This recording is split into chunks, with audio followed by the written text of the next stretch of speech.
কি মা? এ মারে আমরা চিনি না। লাউ কাতাআতা জিলদাক, তোমার গায়ের চামড়া কেটেও যদি মাকে জুতো বানিয়ে দাও, ওই যে ছোটবেলায় দুধ খাইছিলা, এক ঢোক দুধের শোধ আদায় হবে না। এক ঢোক দুধের শোধ আদায় হবে না। ওই মা। তিনবার বললেন আল্লাহ রাসূল এই মায়ের কথা। কয়বার? আল্লাহ হাবিব বললেন মা মা মা, তারপরে মা কয়বার? বাবা কয়বার? তার মানে ইসলাম মাকে দিয়েছে স্বর্ণ পদক, ইসলাম মাকে দিয়েছে রৌপ্য পদক, ইসলাম মাকে দিয়েছে ব্রোঞ্জ পদক, বাবাকে দিয়েছে সান্ত্বনা পুরস্কার। ঠিক কিনা?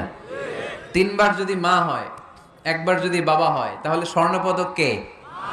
রৌপ্য পদক, ব্রোঞ্জ পদক, সান্ত্বনা পুরস্কার। সুবহানাল্লাহ কইতে বললেন না? কি মা? এ মারে আমরা